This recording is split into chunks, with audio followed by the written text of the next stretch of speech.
Halo kelas 11. Hari ini kita belajar mengenai model matematika dan penerapan program linear dalam kehidupan sehari-hari.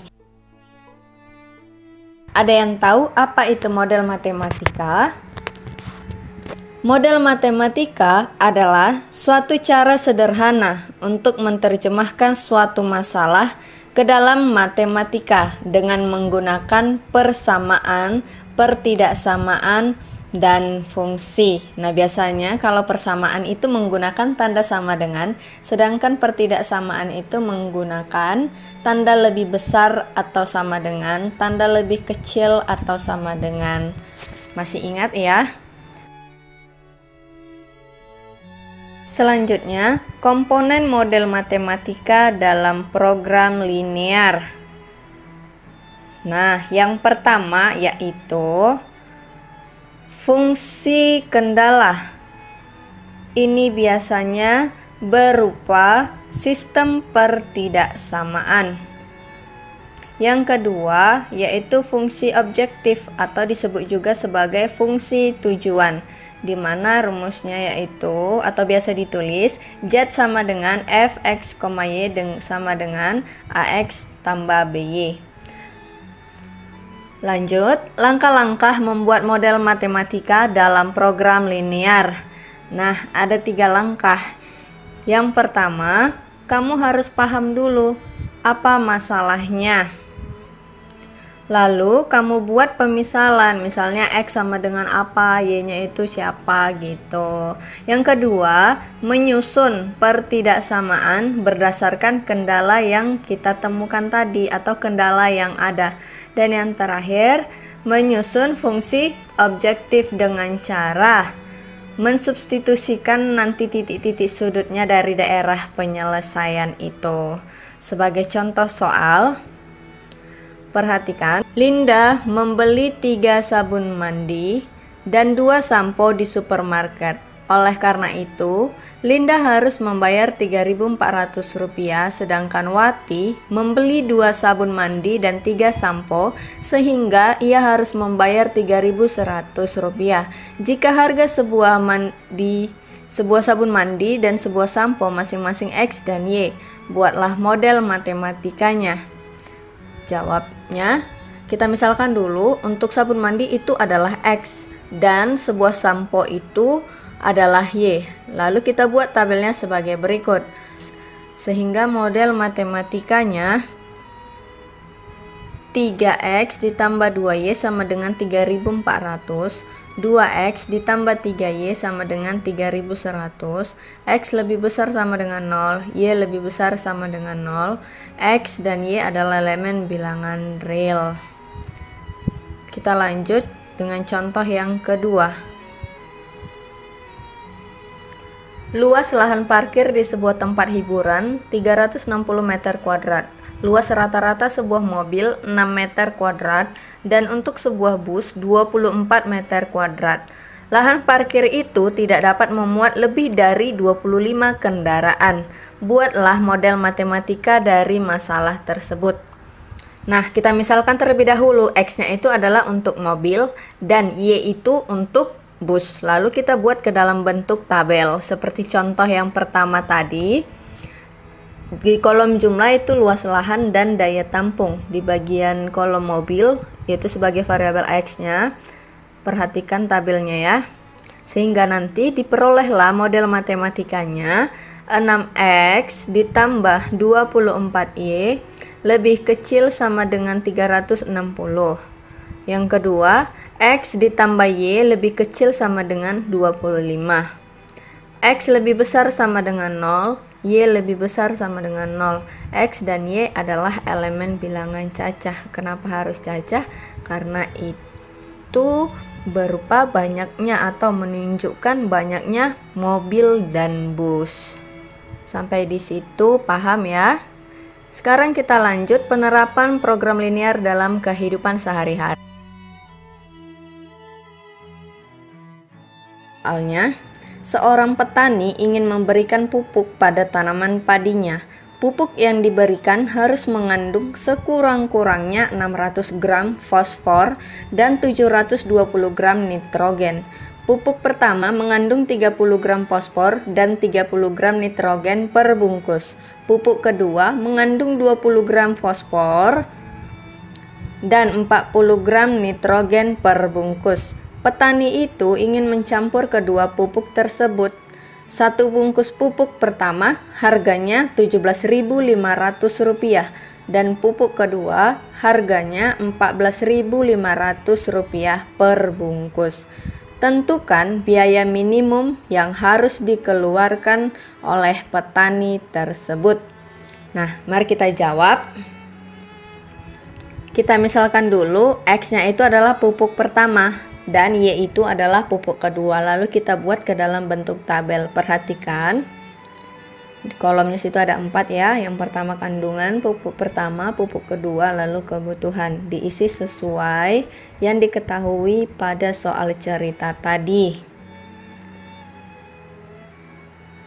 Nah, dari tabel dapat kita tentukan juga yaitu kendala atau model matematikanya. Yang pertama, 30X ditambah 20Y lebih besar sama dengan 600. Dapat kita sederhanakan sama-sama dibagi 10 ya. Menjadi 3X tambah 2Y lebih besar sama dengan 60. Yang kedua, 30X ditambah 40Y lebih besar sama dengan 720. Seperti tadi kita sederhanakan sama-sama dibagi 10. Menjadi 3X ditambah 4Y lebih besar sama dengan 72.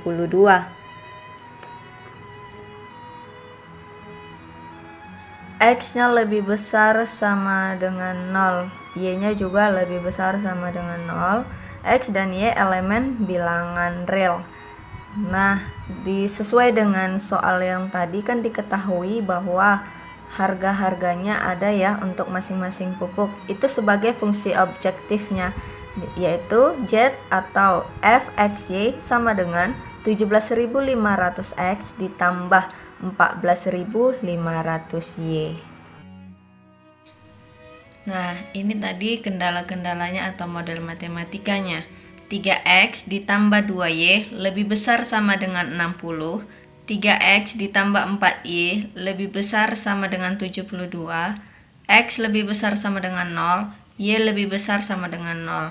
X dan Y adalah elemen bilangan real. Nah, dari kendala atau model matematika ini, kita akan menggambarkannya ke dalam koordinat kartesius, seperti video ibu yang sebelumnya. Pertama, kita buat atau kita cari titik X dan Y-nya. Nah, untuk yang pertama, 3X ditambah 2Y sama dengan 60. Kita buat tabelnya. Ini X, ini Y. Nah, kita misalkan kalau X-nya 0, maka Y-nya berapa? Langsung substitusikan. 3 kali 0, 0. 0 tambah 2Y, 2Y. 2Y sama dengan 60. Maka Y-nya 60 dibagi 2, yaitu 30. Setelah X-nya 0, sekarang Y-nya yang kita misalkan 0. Kalau Y-nya 0, berarti 2 kali 0, 0. 3X ditambah 0, 3X. 3X sama dengan 60, maka X-nya adalah 20. Kita lanjut untuk persamaan yang kedua. 3X ditambah 4Y sama dengan 72. Nah, caranya sama saja. Ini X, Y. Kalau X-nya 0, maka Y-nya berapa? Kalau Y-nya 0, maka X-nya berapa? Oke, kalau X-nya 0, substitusikan. 3 kali 0, 0. 0 ditambah 4Y, 4Y. 4Y sama dengan 72, maka Y-nya berapa? Y-nya sama dengan 18. Sekarang Y-nya yang 0. Kalau Y-nya 0, substitusikan. 4 kali 0, 0. 3X ditambah 0, 3X. 3X sama dengan 72.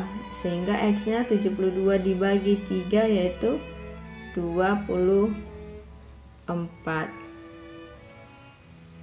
Nah, Sudah dapat titik-titik dari masing-masing persamaan. Sekarang kita gambarkan ke dalam koordinat kartesius. Nah, ini koordinat kartesiusnya sumbu X dan sumbu Y. Langsung saja kita gambarkan. Yang pertama untuk titik 0,30, berarti X-nya 0, Y-nya 3. Di sini ya, 0,30. Nah, selanjutnya untuk titik 20,0, berarti X-nya 0, Y-nya X-nya 20. Nah, lalu titik 0,18, berarti X-nya 0, Y-nya 18, kira-kira di sini 18. Dan yang terakhir titik 24,0, X-nya 24, Y-nya 0. Nah, langsung kita pertemukan titiknya dengan menarik garis. Nah, ini tadi untuk pertidaksamaan 3X ditambah 2Y lebih besar sama dengan 60. Sedangkan yang ini untuk pertidaksamaan 3X ditambah 4Y lebih besar sama dengan 72. Nah, setelah kita gambarkan ke dalam koordinat kartesius, lalu kita arsir. Masih ingat kan dengan penjelasan Ibu di video sebelumnya, kalau dia bertanda lebih besar sama dengan, kita arsir ke arah kanan atau ke arah atas dari garis. Nah, ada dua alternatif. Yang pertama, untuk menentukan daerah himpunan penyelesaiannya, kita boleh pakai daerah yang paling kotor dengan cara mengarsir sesuai dengan arahnya dengan tanda dari pertidaksamaannya. Alternatif yang kedua, kita mencari daerah himpunan penyelesaiannya, yaitu daerah yang terbersih dengan cara mengarsir garis atau persamaan garis yang digunakan itu. Alternatif yang kedua, kita mencari daerah himpunan penyelesaiannya, yaitu daerah yang terbersih. Nah, caranya kita arsir dia lawan atau kebalikan dari tandanya. Misal nih, tandanya lebih besar sama dengan, seharusnya kan kita arsir dia ke atas atau ke kanan. Nah, kalau kita mau cari daerah yang terbersih, kita harus arsir lawannya, berarti ke kiri atau ke bawah. Masih ingat ya? Itu ada di video sebelumnya. Langsung saja kita arsir biar lebih gampang. Boleh kita ambil yang terbersih atau yang terkotor, terserah. Di sini Ibu ambil yang daerah yang paling kotor aja atau paling banyak arsirannya. Nah, yang pertama, ini kendalanya, 3X tambah 2Y lebih besar sama dengan 60. Nah, semua menggunakan tanda lebih besar ya. Berarti kita harus arsir dia ke arah kanan atau ke arah atas.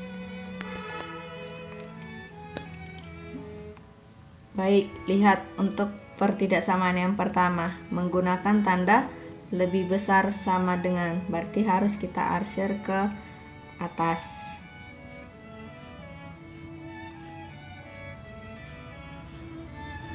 Lalu untuk pertidaksamaan yang kedua juga menggunakan tanda lebih besar sama dengan, ini dia garisnya, berarti kita arsir ke atas.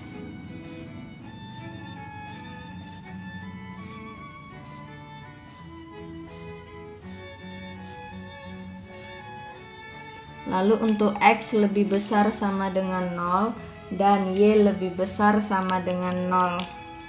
Ini berarti kita arsir ke arah atas.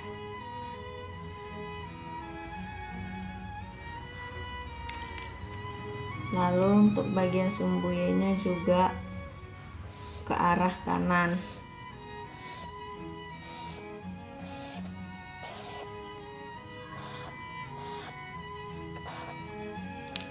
Nah, maka daerah yang paling banyak kena arsir adalah ini, inilah daerah penyelesaiannya. Nah, apa titik-titik yang membatasinya? Ini dia. Berarti yang pertama titik 24,0, lalu titik 0,30, lalu ini titik potong ya. Karena ada titik potong belum tahu berapa, kita cari dulu titik potongnya. Sebelum mencari titik potongnya, Ibu juga akan menjelaskan untuk alternatif yang kedua, yaitu daerah yang terbersih yang akan kita pilih sebagai daerah penyelesaiannya. Nah, tadi kan tanda pertidaksamaannya menggunakan tanda lebih besar sama dengan, kalau dia menggunakan tanda itu maka harus kita arsir ke arah kanan ya, atau ke arah atas. Nah, kalau daerah yang terbersih ini kita pilih, kita harus arsir yang berlawanan, berarti dia ke arah kiri atau ke arah bawah. Ini dia.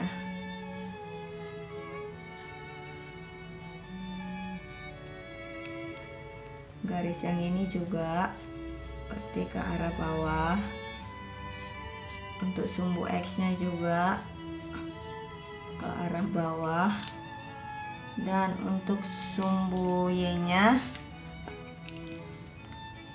seharusnya ke kanan. Nah, karena kita mau cari yang terbersih, jadi ke arah kiri. Nah, mana dia daerah yang terbersih? Ini ya, daerah penyelesaian. Maka titik-titik yang membatasinya atau titik sudutnya apa?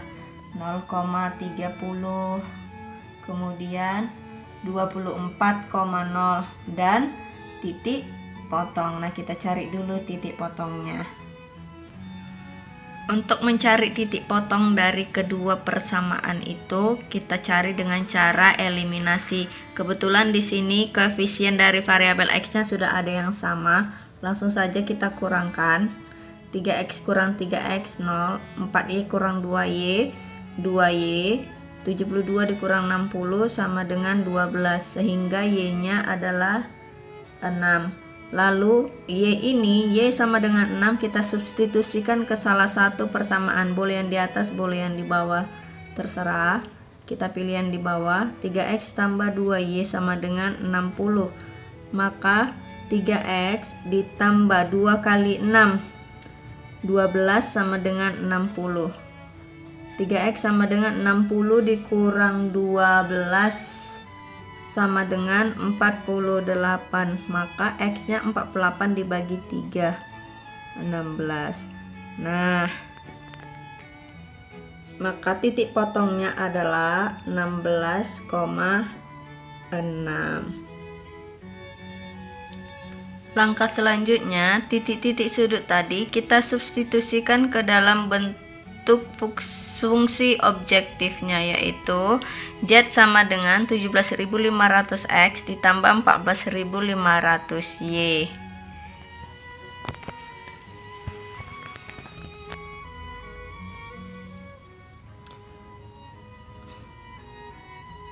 Maka untuk titik 24,0, maka fungsi objektifnya adalah 17.500 dikali 24 ditambah 14.500 dikali 0 sama dengan 120.000.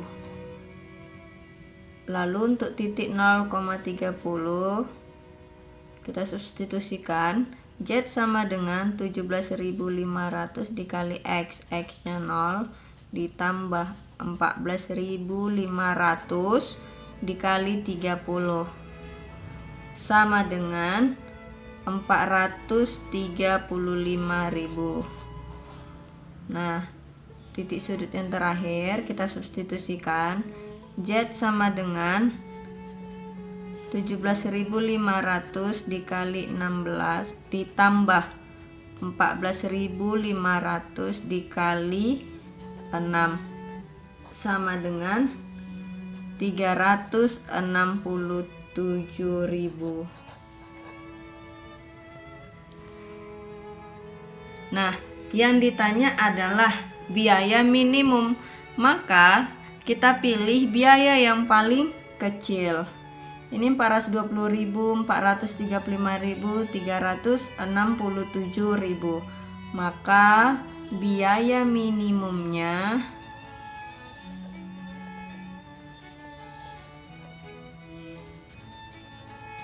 adalah 367.000. Demikian penjelasan Ibu mengenai materi hari ini, yaitu model matematika dan penerapan program linear dalam kehidupan sehari-hari. Semoga bermanfaat bagi kalian. Tuhan memberkati. Selamat pagi.